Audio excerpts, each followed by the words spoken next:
하나님의 백성은 위기의 순간 하나님께 모여야 합니다. 모일지어다, 모일지어다. 이유는 하나님을 사모하고 갈망하기 위해서입니다. 그것이야말로 우리들이 살 길이라고 하는 것, 그것이야말로 수치스러운 우리의 인생이 변화되어 하나님의 영광스러운 자녀로서의 마땅한 자리로 갈 수 있는 길이라고 하는 사실, 반드시 모여야 된다. 모일지어다, 모일지어다. 이렇게 말씀하고 있는 부분을 어제 아침에 저희가 살펴보았습니다. 오늘은 2절과 3절을 말씀을 보려고 합니다. 명령이 시행되기 전, 광음이 겨같이 날아가기 전, 여호와의 진노가 임하기 전, 여호와의 분노의 날이 너희에게 이르기 전에 그리할지어다. 전에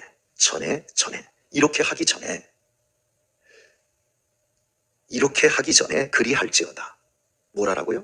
그리할지어다는 당연히 수치를 모르는 백성아 모일지어다. 이렇게 무슨 큰 일이 시행되기 전에 하라고 말씀하고 있습니다. 명령이 시행되기 전, 그러니까 닥쳐올 하나님의 무서운 심판의 날도 하나님이 계획을 하셨어도 하나님이 명령하셔야만 그 일이 이루어질 수 있다는 겁니다. 명령권자가 하나님이라는 사실입니다. 하나님께서 명령하지 않으면 아무것도 움직일 수가 없습니다. 참새 2마리가 한 아시리온에 팔리는 것도, 참새가 하늘에서 땅에 내려앉아 떨어지는 것도 하나님이 명령하지 않으면 이루어지는 일이 아무것도 없다. 우리가 예수님의 말씀을 통해서 알고 있는 사실입니다. 사랑하는 교회 여러분, 우리의 인생에서 우리가 이해하지 못하는 일이 발생합니다. 우리의 삶에서 뼈저린 아픔들이 생길 수 있습니다. 이 모든 일들이 다 하나님 밖에서 우연하게 이루어지는 일이 아니라 하나님의 뜻과 하나님의 명령 안에서 이루어지고 있다는 사실을 우리들이 놓치시면 안 됩니다. 그리고 이러한 불가피하고 때로 불합리한 일들이 우리에게 일어날 때 우리는 그때 우리를 향한 하나님의 뜻이 무엇인지, 또한 하나님이 내게 무엇을 말씀하고 명령하고 있는지를 살피는 지혜가 있어야 합니다. 따라서 할까요? 명령권자는 하나님이시다. 여러분 얼마나 더 살고 싶습니까? 생명, 살아라, 명령, 하나님이 하셨다라는 뜻으로 생명입니다.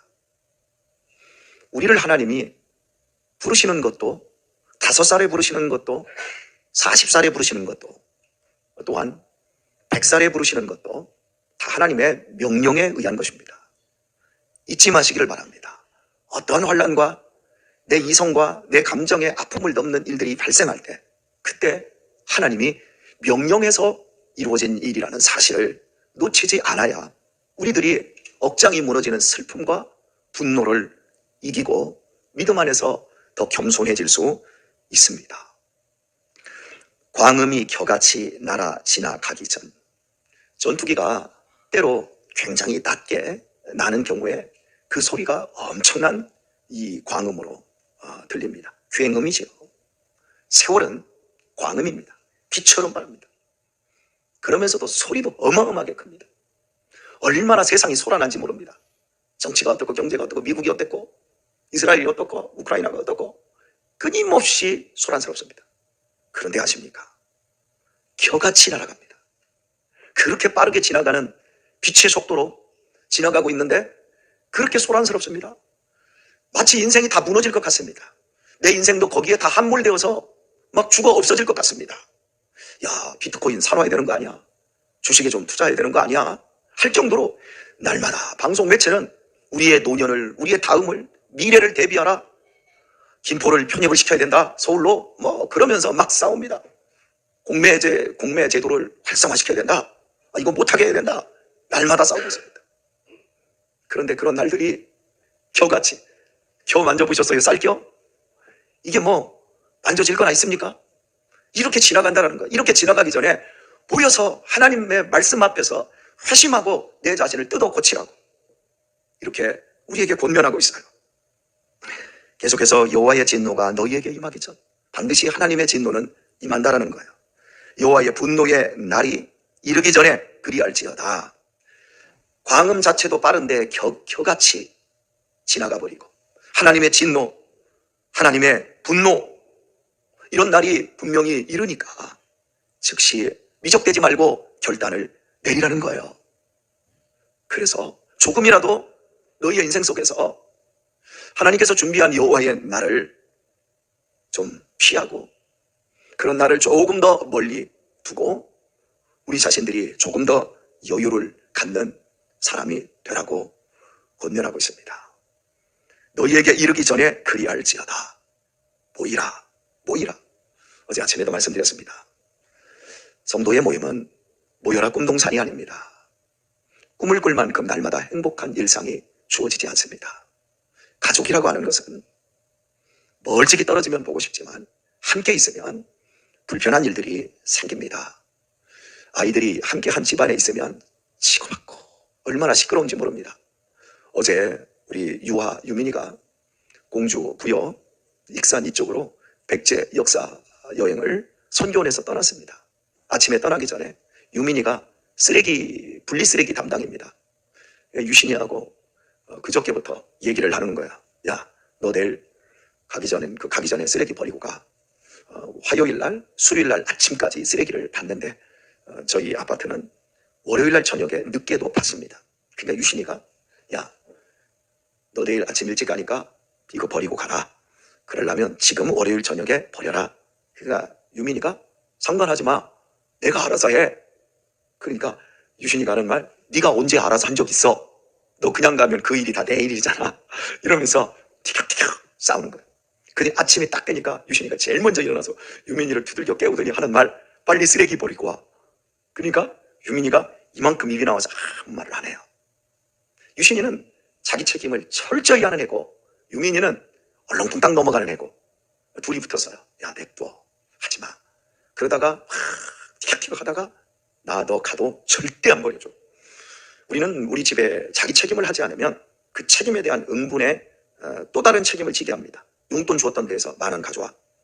10,000원을 뺏었어요. 네가 하지 않으면 이걸 형한테 줄게. 그랬더니 입이 이만큼 떼빨 나왔어요. 그리고 뺏었어요. 근데 유신이한테 줬더니 아버지 더러워서 안 가져요. 나 절대 안 해줘. 아버지 가세요. 이제 이렇게 됐어요. 이런 가족은 이런 거예요. 이렇게 모이면 치고받고 싸우고 기워하고 증오하는 겁니다.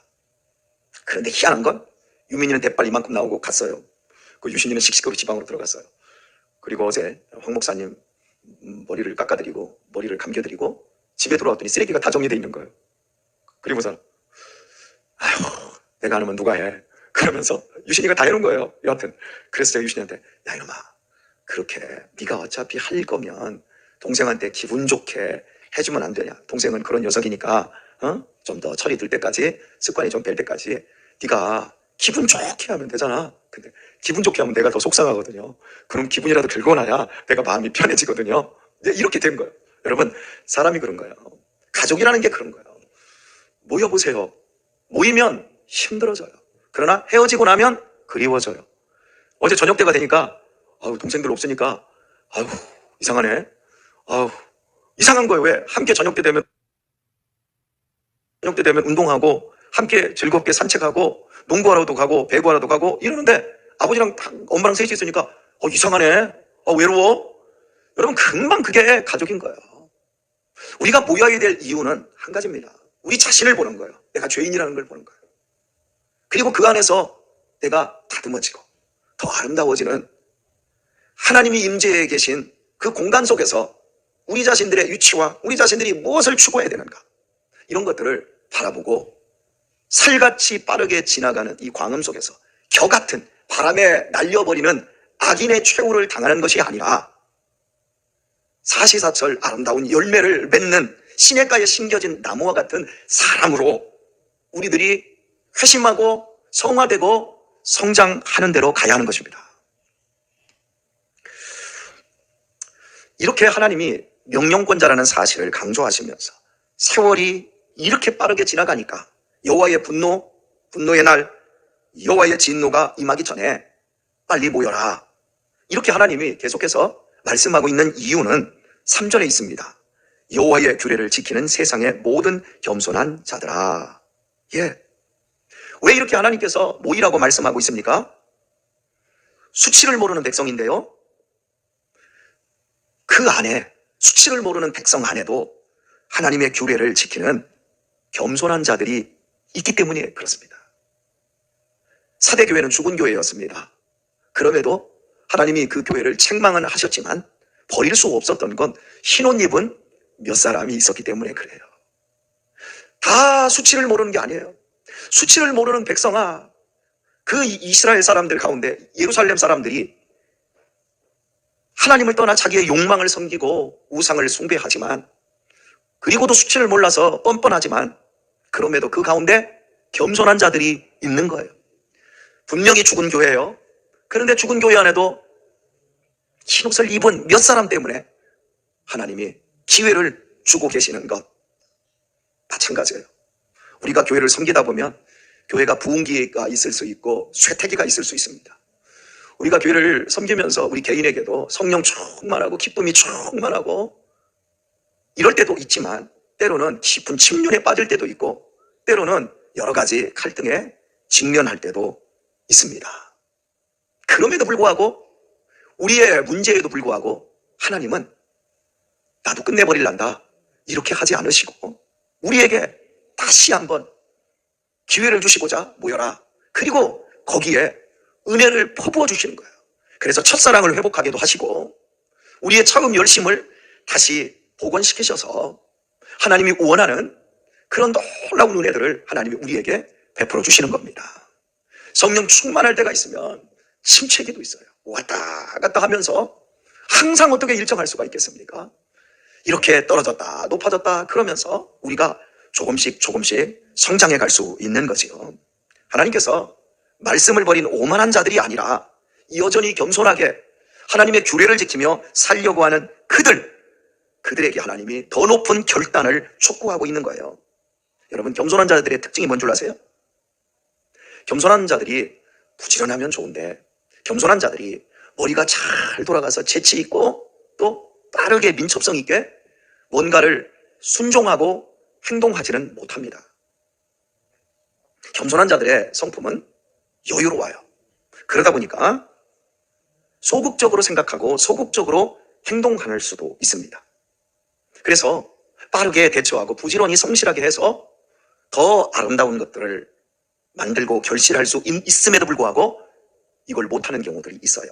본문을 읽어보면 바로 그게 연결이 되고 있어요. 세상의 모든 겸손한 자들아, 너희는 여호와를 찾으며 공의와 겸손을 구하라. 이미 겸손해요. 그런데 겸손을 구하래요. 무엇과 함께? 너희는 여호와를 찾으며. 자, 여러분, 지금 무슨 말씀이 선포됐냐면 하나님께서 예루살렘을 심판하겠다, 여호와의 분노의 날이 이미 선포되었어요. 그리고 명령관자는 나고 내가 분노와 진노를 쏟아넣기 전에, 광음이 겨같이 지나가기 전에 빨리 모여라. 그걸 누구에게? 겸손한 자들에게. 그 겸손한 자들이 지금 무엇을 하고 있냐면 하나님을 구하지 않고 있어요. 하나님, 우리 가운데 역사해 주세요. 우리가 다시 한번 일어날 수 있도록 하나님, 그 분노의 날을 하나님 유보해 주세요. 이러면서 하나님을 찾아야 합니다. 바로 그들이. 그런데 겸손한 자들은 이런 행동력이나 추진력이 빠르거나 강하지를 않아요. 그래서 너 소극적으로 그렇게 너만 겸손하지 말고 네 겸손 때문에 내가 기회를 주고 있다. 나를 찾아라. 그리고 더 겸손해져라. 겸손은 많을수록 좋습니다. 겸손에는 한계가 없습니다. 겸손은 우리를 윤택함과 재물과 생명으로 인도합니다. 역시 교만 역시도 끝이 없습니다. 그리고 그 교만은 패망의 선봉이고 넘어짐의 앞잡이가 되어집니다. 우리 하나님께서 스바냐 선지자를 통해서 이렇게 하나님을 찾으며 공의와 겸손을 구하라고 말씀하고 있습니다. 신앙의 침체기에는 신앙이 좋은 사람들도 헷갈립니다. 그리고 신앙이 좋은 사람들도 침체기에는 신앙이 식어질 수 있습니다. 이때 하나님을 찾는 일에 최선을 다하는 것, 그리고 그 공의를 행하는 그 겸손과 함께하는 삶, 순종치 못했던 것들을 과감하게 청산하고 버릴 것은 버리고 사는 것, 그것이 순종입니다. 바로 이것을 구하라 말씀하고 있습니다. 그러면 너희가 혹시 여호와의 분노의 날에 숨김을 얻으리라. 아무리 거센 하나님의 심판 속에서도 하나님이 숨겨주신다라는 거예요. 놀라운 은혜지요. 혹시라고 얘기하고 있잖아요. 이 혹시는 우리 인간이 쓰는 단어가 아니에요. 인간은 혹시 그러면 정말 혹시잖아요. 하지만 혹시 혹시하고 보면 나중에 보면 역시잖아요. 그죠? 그런데 하나님의 혹시는 진짜라는 거예요. 이렇게 여호와의 공의를 구하고 더 겸손해라. 그러면 내가 너희를 숨겨주시리라. 환난 날에 내 바위 위에 너희를 품어주시리라. 할렐루야. 이렇게 하나님이 우리에게 은혜를 베풀기를 원하시고 계시는 거예요. 오늘의 말씀을 맺습니다. 감리교의 장시자 완 웨슬레 이런 말을 했어요. 유사한 그리스도인이 교회 안에 너무 많다 이렇게 했어요. 영어로는 almost 크리스찬입니다. almost 거의 크리스찬. 바울이 3번의 전도 여행을 끝나고 예루살렘에 돌아와서 잡힙니다. 2년 동안 옥로되었을 때 베스도 총독과 그때의 북부 갈릴리 지역의 분봉왕이었던 이 아그리빠 왕 앞에 섭니다. 그리고 재판을 하면서 자기의 얘기를 합니다. 나는 원래 유대교회로 예수 믿는 사람들 잡아 죽이는 사람이었습니다. 그런데 내가 다메섹으로 가던 도중에 예수님을 만났습니다. 그리고 내가 복음을 전도하며 지금까지 살았습니다. 나는 유대인입니다. 근데 나는 그리스도인이 되었습니다. 그 과정을 쭉 얘기하니까 그 얘기를 들었던 베스도 총독이 이렇게 말합니다. 너 미쳤다 이렇게 말합니다. 그러자 헤롯 아그리빠 왕이 이렇게 말합니다. 내가 네 하는 얘기를 들으니까 내가 거의 그리스도인이 된 것 같다. almost 그리스도인이라고 이제 영어는 써 있어요. 여러분, 목사님의 설교를 들으니까 내가 거의 그리스도인이 된 것 같아요. 그런데 여호와 앞에 안 나와 있어요. 겸손하지 않을 수 있고 하나님의 공의를 구하지 않을 수 있어요. 회심의 경험이 없을 수 있어요. 회심은 새로 태어나는 겁니다. 새로 태어나야만이 성화될 수 있어요. 자라날 수 있어요. 그대로 멈춰 있을 수 있어요. 이걸 우리 자신들이 돌아봐야 합니다. 20세기 최고의 설교자였던 로이드 존스 목사님이 원래는 의사였습니다. 그의 부인도 의사였습니다. 영국에서 왕실 주치의였습니다. 최고의 커리어를 가진 사람들이었습니다. 그런데 로이드 존스 목사님이 영혼에 대한 갈증이 생겨서 의사직을 내려놓고 목사를 선택을 합니다. 그런데 이거 다 버려야 되잖아요. 이 커리어를 버려야 되잖아요. 최고의 의사, 영국 왕실 협회의 최고의 의사, 교수 다 버리고 저 영국의 저 시골 마을 그 샌즈필드로 아주 시골의 작은 마을로 들어갑니다. 다 버리고 갑니다. 저 같은 사람들 우리가 뭐 다 버리고 아골골짝 빈들에 들어간 나는 버린 게 하나도 없어. 여러분 예수 믿으면서 버리면서 예수 믿으셨습니까? 나는 그런 그분들에게 비하면 나는 정말 버린 게 없고 불러준 것만 감사해요. 저는 이런 사람인 것 같아요. 어쨌든 거기 가가지고 그 하는데 다 모태신앙이거든요. 이 로이드 존스 목사님도 그 사모님도 다 의사들이지만 그런데 거기에 로이드 존스 평전에 보면 이런 내용이 나와요. 남편의 설교를 듣고 사람들이 회심하는 것을 보면 기뻤다. 술주정권과 악하게 살던 사람들이 회심을 했다. 형태도 나이도 가지각색이었다. 회심한 이들을 보면 새로워진 이들을 보면 빛나는 얼굴과 변화된 삶을 본다. 이들을 보느라면 나는 술주정권이었다면 나는 그보다 더 악한 사람이었다라면 좋았을 것을 이렇게 생각을 한다. 그러니까 이 사모님이 의사였고 모태신앙이었고 지금 다 버리고 샌드필드까지 시골마을까지 들어갔는데도 불구하고 이분에게 지금 뭐가 없어요? 하나님 앞에 단독자로 서본 경험이 없는 거야.